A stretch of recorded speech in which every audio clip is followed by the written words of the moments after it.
Hey, what's up, YouTube Nation? Just wanted to address the topic of inflation and a lot of misconceptions about it. What I mean is, a lot of people look at the price tag of something and how the price tag is more than what it was 20 or 30 years ago and say, see, the dollar is going down in value. First of all, that's not a true way to gauge inflation. Because at the end of the day, you got to ask yourself how many labor hours it takes to buy something, right? Because at the end of the day, that's what we're doing. We're exchanging our time to buy stuff. So, like, an example would be an hour of labor to buy a $5 movie ticket is no different than working an hour to buy a $10 movie ticket, right? You exchange 1 hour to buy the same item. So, in real terms, there'd be no inflation in that example, right? TVs, washers, dryers, refrigerators, the price tag of those is a lot more than the price tag, say, 20, 30 years ago. However, those things are a lot more cheaper to own and to buy than there were 20 or 30 years ago. Because again, relative to people's income, that stuff is cheaper. In fact, 30 or 40 years ago, there is one TV per household. Now there might be 2 or 3 TVs per household. So obviously more households can afford more TVs, even though the price tag of the TV is more than the price tag 30 or 40 years ago. Same with washers, dryers, dishwashers, things like that. I mean, they're easily abundant to the masses and more people can buy them. Back in the days, a lot of poor people couldn't. That's why a lot of laundromats and whatnot were a lot busier, because people couldn't afford to have them in their home.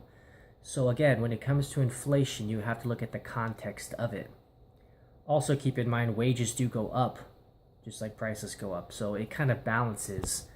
And also, some stuff gets cheaper over time, like electronics, cell phones, TVs, things like that, because they become cheaper to manufacture. And again, they're easily accessed to the public to buy. So that's a good way to look at inflation too. And you could also say too, people living paycheck to paycheck now are able to buy more stuff than people paycheck to paycheck, say, 40 years ago. What I mean is, people who live paycheck to paycheck 40 years ago, they couldn't have money. Now I know this stuff didn't exist, but hear me out, my example. They couldn't have extra money for cell phone, internet, TV, things like that. But today, the people living paycheck to paycheck, they have internet, TV, cell phone. They're able to pay for these extra services. So technically, if they drop those services, they can save the money. Now, I'm sure they'll still live paycheck to paycheck because most people will spend it on something else. But I use as an example how people who live paycheck to paycheck now get a lot more stuff than they could back in the days. Also, too, major crops, whether it's like avocado season or blueberry season, bananas, grocery stores sell that stuff in bulk for very cheap. So even with inflation adjusted, that stuff is cheap, relative to what people get paid. Farm equipment, things like that, instead of paying thousands of farmers, right, to farm big acres of farms, you build these big machines that are only fixed and operated by a couple people, and then these machines can water acres of farmland and produce mass quantities of fruits and vegetables, which again keeps prices lower.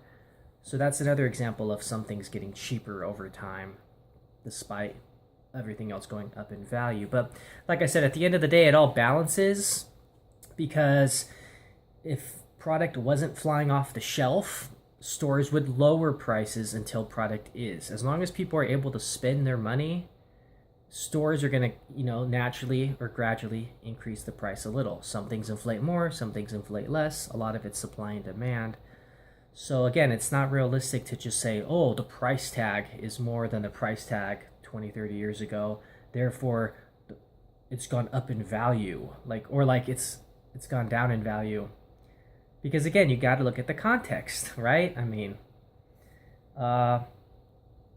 so yeah, that's pretty much it. I'm sure I could give other examples, better examples. I know I can, but that just kind of crossed my mind. I guess you could add that to the video of the money printing and how federal government spending creates dollars in the economy, pretty much, right? When they spend dollars, someone has to receive those dollars. And yeah, it gives us more dollars to transact and to conduct business and take part in commerce. Yeah, you might get a little inflation from it, but at least more people have money to make a living, right?